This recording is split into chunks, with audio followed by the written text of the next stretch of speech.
안녕하세요. 막무가내 노답 시어머니를 아주 재밌는 방법으로 퇴치한 30대 중반의 요가 강사입니다. 2년 연애한 남자와 결혼하고 바로 청약 당첨되어 23평짜리 공공임대 아파트에 들어와 쾌적한 환경에서 신접 살림을 시작했습니다. 운 좋게 아이도 바로 갖게 되어 결혼하고 1년 좀 있다가 아이를 낳았지요. 남편은 1남 2녀 중에 막내 아들이에요. 그리고 경찰 공무원입니다. 저는 요가 강사를 하다가 아이 낳고 잠깐 쉬고 있는 상태였고요. 어머님은 처음부터 제 직업을 마음에 안 들어 하셨어요. 몸매 좋은 여자들 아무나 하는 것 아니냐? 요가가 무슨 운동이라고? 그러자 남편이 더 방방 뛰며 저를 감쌌지요. 어머니, 제 월급보다 이 사람 월급이 훨씬 많아요. 나중에 요가원 차리면 1,000만 원은 우습게 벌 텐데 그런 식으로 말씀하지 마세요. 어머니에게는 막대해도 되는 며느리일지 몰라도 저에게 누구보다 소중한 아내예요. 원래 차분한 성격인 건 알고 있었는데 어머님한테도 그렇게 이야기할 줄은 몰랐어요. 어머님은 제 남편한테 쪽 당하자마자 얼굴이 불그락 하더니 아무 말씀 못 하시더라고요. 그러다가 나중에 저에게 전화해서는 엉엉 울며 저더러 어떻게 자기 아들을 구워 삶았길래 하나뿐인 아들이 이렇게 변해버릴 수 있냐며 하소연하시더라고요. 결혼하기 전에는 자기 말에 찍소리도 안 하고 순종적인 아들이었다면서요. 그래서 제가 이야기했죠. 어머님, 그이 변한 거 없어요. 여전히 착하니까 그렇게 이야기하며 제 편 들어준 거죠.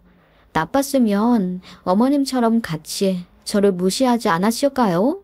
제가 그렇게 이야기하자 어머님이 한 방 먹은 듯 꿀먹은 벙어리가 되어서 전화를 끊으시더군요.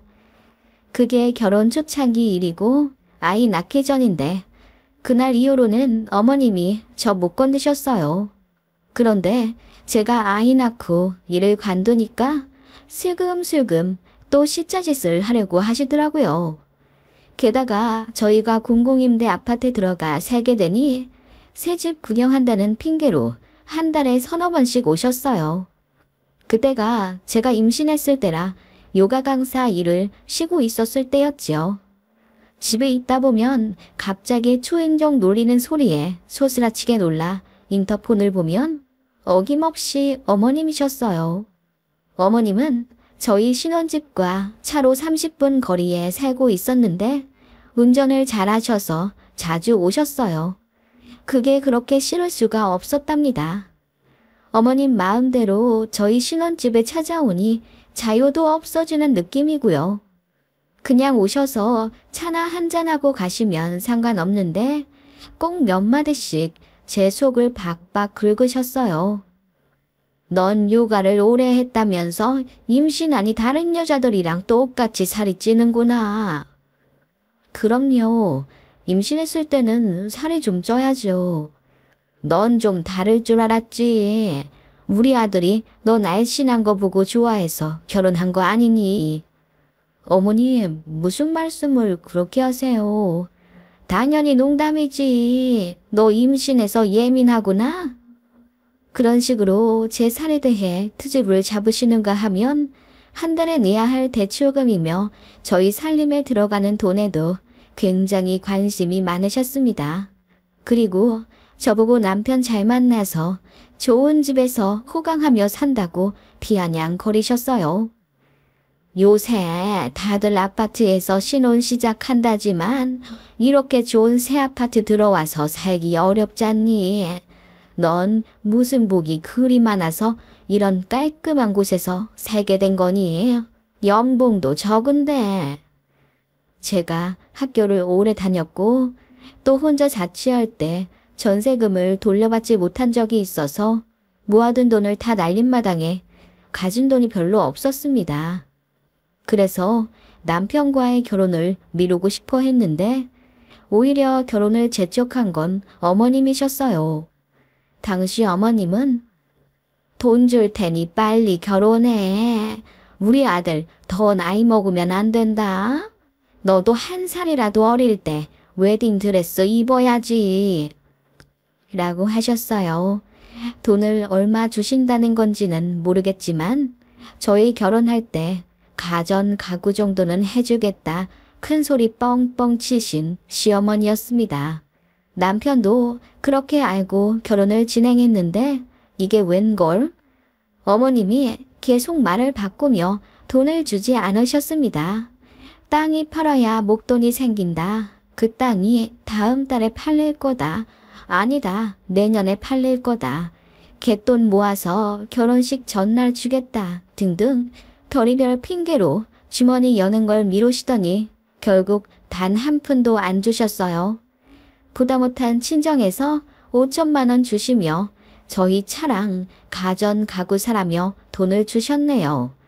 제가 모아둔 돈이 1,500만 원 가량 있었고 남편이 5천만 원 갖고 왔으니 결국은 제가 돈을 더 많이 가져와 결혼한 꼴이 되었어요. 제 남편이 이따금씩 웃으며 어머니, 저희 돈 주신다고 하신 건 어떻게 되어가세요? 이렇게 되면 저 사기 결혼한 꼴이 되는데 차라리 못 주시면 못 준다고 말씀을 주세요. 이건 희망 고문이잖아요. 라고 능청스럽게 장난치곤 했는데 어머님은 그때마다 준다 말뿐이셨습니다. 결혼하고 1년 정도 지나니 저도 그냥 그 돈에 대해 아무 생각 안 하게 되었고 남편에게도 말하지 말라고 하였습니다.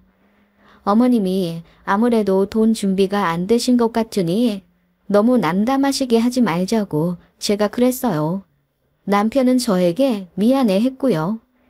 아무튼 이런 상황인데 어머님은 제가 맞벌이 안 하고 쉬고 있다는 이유로 돈돈거리며 갈궈대기 시작하셨습니다.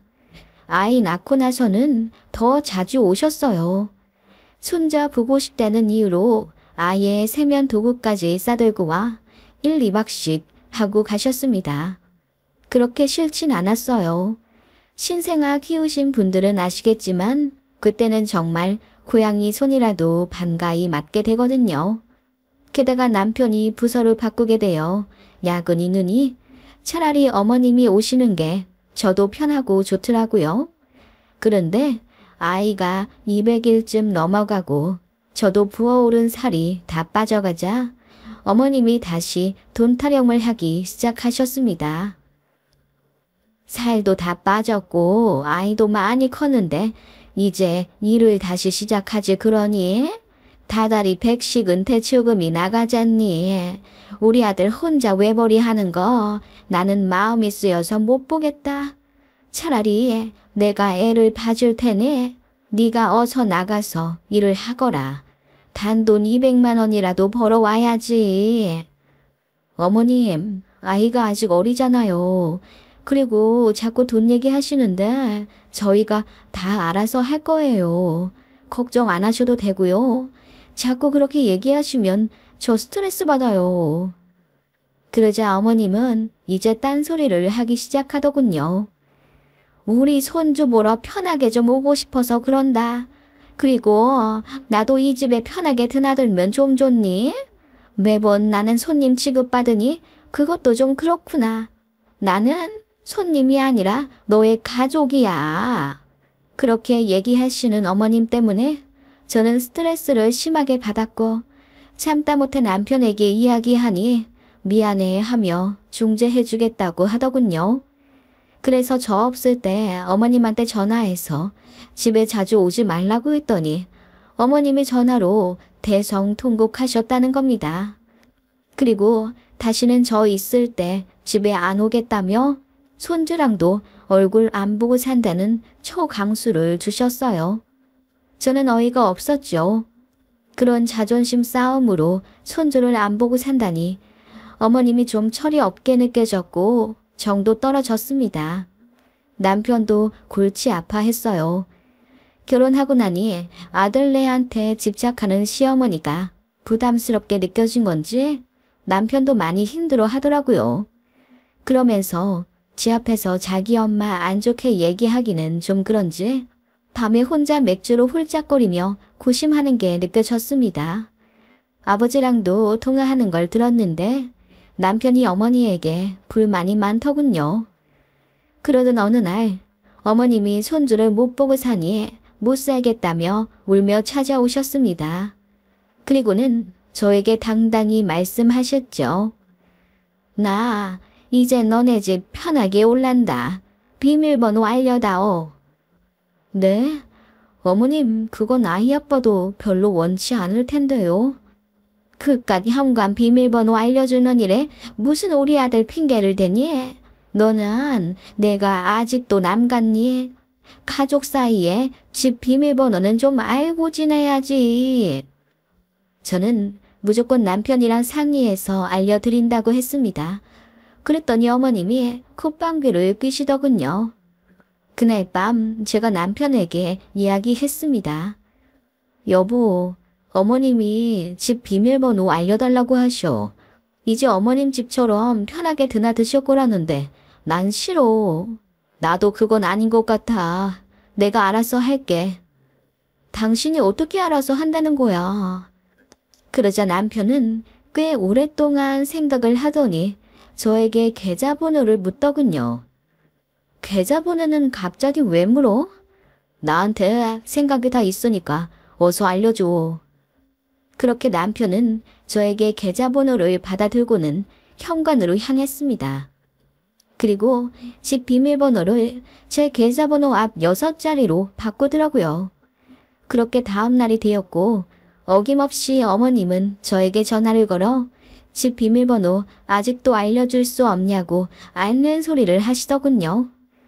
저는 남편이 바꾼 비밀번호 6자리를 알려드렸어요. 그랬더니 좋아하며 이번 주 금요일에 가겠다고 하시고 끊으시더군요. 그렇게 약속의 금요일이 되었고 어머님은 제가 알려드린 번호를 누르고 집에 들어왔습니다. 그러면서 부르멘 소리로 무슨 비밀번호가 6자리나 되니? 좀 짧은 걸로 다시 바꿔서 알려줘. 라고 하시길래 제가 아이 아빠가 바꾸더라고요. 그것도 줄여서 앞 6자리로만 한 거예요. 라고 했죠. 그러자 어머님이 무슨 번호냐며 묻더군요. 저는 남편이 시킨 대로 아이 아빠한테 물어보세요. 라고 했습니다. 어머님은 갑자기 너무나 궁금해졌는지 그 자리에서 제 남편에게 전화를 거시더라고요. 그렇게 통화를 하는가 싶더니 갑자기 얼굴이 새하얗게 질려서는 소리를 고래고래 지르며 싸우다가 끊으셨습니다. 그리고 제 앞에서 얼굴이 새빨개진 채로 아무 말도 못하시다가 그냥 가겠다 하시더군요. 식사하고 가시라고 해도 대꾸 않고 나가시더군요. 그리고는 다시 들어와 저에게 봉투 하나를 내미셨어요. 요 앞에서 급하게 뽑아왔다. 미안했다. 일단 이거라도 바꿔라. 어머님 가시고 나서 열어보니 그 안에는 1,000만 원이 들어있었습니다. 제가 너무 놀라 어머니께 전화드리니 안 받으셨어요. 이상하게 생각되어 남편에게 전화했더니 그럴 줄 알았다면서 아무 걱정 말고 편히 있으라 하더군요. 그날 집에 온 남편에게 자초우지종을 물었습니다. 어머님한테 뭐라고 말씀드렸길래 갑자기 1,000만 원을 주고 나가시는 거야? 우리 집 비밀번호의 비밀을 알려드렸지. 내가 그 번호 와이프 계좌번호라고 했어. 그게 무슨 말이야? 우리 집 비밀번호로 해놓으면 절대 잊어버리실 리가 없잖아. 그러면 주시기로 한 돈 빨리 주지 않으실까 싶어서. 저는 남편 말에 기가 차서 왜 어울리지도 않는 장난을 쳤냐고 다그쳤어요. 그러자 남편이 그러더군요. 어머님이 예전에 주식한다고 집안을 한번 말아먹은 적이 있다더군요. 그때 제 남편이 모아둔 돈도 빌려가셨대요. 그 돈은 제 남편이 20살 때 학부모에게 욕먹어가며 번 가외 알바비였다고 하네요. 그런데 그 돈을 꿀꺽 하시고는 돌려주지 않으셨대요. 졸업할 때 준다, 시집할 때 준다, 결혼할 때 준다, 계속 말을 바꾸셨는데 그게 오히려 더 상처였다고 합니다. 그러다가 이제 진짜 결혼할 때가 되어 저를 데리고 왔는데 또 돈 준다고 해놓고 말을 바꾸니 남편도 어머님께 정이 떨어진 거죠. 그래서 그렇게 돈 타령을 했다고 합니다. 제 남편이 많이 과묵한 편이고 속이 깊은데 왜 그렇게 어머님께 자꾸 돈 달란 얘기를 하나 이해가 안 갔는데 이제 알겠더라고요. 남편은 전화로 어머님께 키워주신 것은 감사하나 자식 낳고 보니 어머님이 더 이해가 안 간다. 자긴 자기 자식 돈 그렇게 함부로 가져가서 꿀꺽하진 않을 것 같다. 정말 며느리와 아들에게 부모로서 존중받고 싶은 건 맞냐고 따졌답니다. 안 그래도 어머님이 시저짓을 하고 돈으로 치사하게 굴고 그러니까 남편도 쌓인 게 많았던 거죠. 그렇게 어머님은 제 남편의 말을 듣고 너무나 창피해졌는지 그렇게 바로 통장에 있던 돈을 탈탈 털어 저에게 1,000만 원을 주신 겁니다. 현관 비밀번호를 일부러 제 계좌번호로 바꾸었다는 것도 엄청 충격받으신 거죠. 그날 이후로 어머님은 단 한 번도 집에 오지 않으셨어요. 저희가 시댁에 찾아갔고 어머님은 아예 말수가 확 줄어드셨습니다. 그러다가 나중에 제 남편한테 미안하다고 정식으로 사과하셨다고 들었는데 그날 이후로는 분위기가 좀 좋아지긴 했어요. 지금은 아무리 가까이에 살아도 2달에 한 번 정도만 식사하고 명절 때 생신, 어버이날 정도에 뵙는 편이에요. 어머님도 함부로 저희 집에 안 찾아오시고요. 저는 비밀번호를 6자리에서 다시 4자리로 바꾸었답니다. 저희 집 이야기 정말 기가 막히지 않나요? 이 이야기를 친정 부모님께 해드렸더니 제 남편이 무슨 일이 있어도 제 편이 되어줄 좋은 사람 같아서 안심이 된다고 하더군요. 저도 그렇게 생각해요. 자기도 나름대로 참을 만큼 참다가 저를 위해 그렇게 터뜨린 것 같은데 고맙기도 하고요. 어쨌든 결국은 어머님도 정신을 차리셨고 그러면서 관계는 크게 악화되지 않으니 이 정도에서 만족합니다.